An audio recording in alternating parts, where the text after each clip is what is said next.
式可丽饼 Crepe。虽然有咸的口味，但还是以甜的口味较被大家所熟知。这时就不得不提到法国其他款经典的法式甜点们。接下来的影片会介绍给您3款我自己吃过觉得很惊艳的法式甜点，顺序分别为马卡龙 macaron、闪电泡芙 éclair 和可丽露 cannelé， 让您了解为什么法国人又等于蚂蚁人。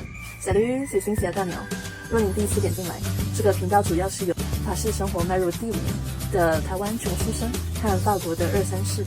若您对这类主题有兴趣，欢迎订阅并开启小铃铛，这样您每周就不会错过新片。让我们开始吧。在法国人的观念中，不甜的糕点不能够被称为甜点。但为什么法式甜点这么甜，却还是享誉国际呢？我觉得法式甜点最厉害的是甜而不腻，让您享用的同时不需要被一杯水杯在旁漱口。再来，让我和您介绍3款我自己也很喜欢的法式甜点。大家对于马卡龙 macaron 一定不陌生，说马卡龙 macaron 能代表法式甜点也不为过。马卡龙 macaron 又有少女的酥胸的美名，和传统的台式小圆饼很相像，但和台式小圆饼松软的口感来比，马卡龙 macaron 则是更为扎实。当初第一次尝试它是参加游学团到法国旅游时，被带团导游强力推荐在拉法叶或称为老佛爷百货公司 Galerie Lafayette 1楼的 Pierre Hermé 马卡龙 macaron 专卖柜，现场多种口味在玻璃柜中齐聚一堂，让人看了食指大动。听说这间可是有马卡龙 macaron冠军的头衔，当然1颗也是符合它的身价。7年前购买3颗就是法国餐厅1餐最低的单价了呢。而2年前我朋友来巴黎员工旅游时，我也推荐给他和他的同事这间马卡龙 macaron， 价格没有变，而他们也赞不绝口。虽然价格不亲民，但还是推荐给您，这一生可以尝试一次享誉国际的法式甜点。闪电泡芙 éclair 是长条状，上层裹糖衣，里面含内馅的泡芙。因为法国人会闪电般飞速地吃完它而得名，而其又因形状类似手指，又被称作手指泡芙。老实说，我当初对这项法式甜点没什么印象，也并未有提起想尝试的欲望，而是刚好5年前有朋友来巴黎玩，他除了带我逛二手衣店外，还特别推荐给我位于马黑区的闪电泡芙专卖店 L'Éclair de Génie。店内五花八门的口味让人看了眼花缭乱，外层糖衣精致底，令人赏心悦目。当然内馅也不遑多让，一条闪电泡芙 Éclair 比1颗马卡龙 macaron 的单价还高，带2条就是法国餐厅1餐的最低单价了。当时很下心，买了1盒回去和于先生分享，之后几餐都在吃土可面包，就是后话了。1盒6入，我选了剩余的6种口味，建议越早前往店内选购越好，因为选择的口味会比较多。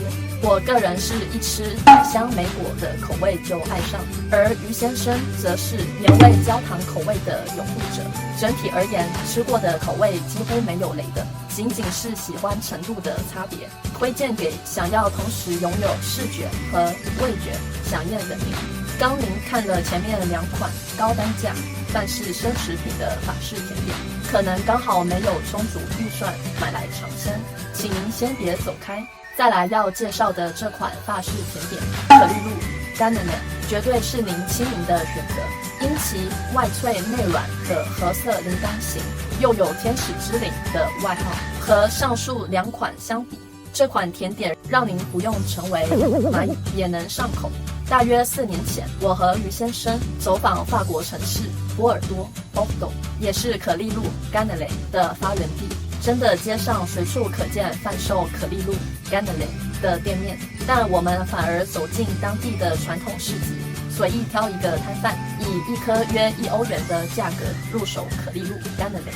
初体验就被它细致的口感给震撼到现在还仍对它念念不忘。不过建议您趁热享用，虽然放凉了也别有一番滋味，但刚出炉的可丽露 cannelé 还是较令人难忘，推荐给不相信便宜没好货，身为小资族1员的您。看到这边，您是否心动不如马上行动了呢？我在这边再重述一次，本集重点有3，让您到法国来旅游时有个法式甜点的口袋名单。第一 Pierre Hermé 的马卡龙名不虚传。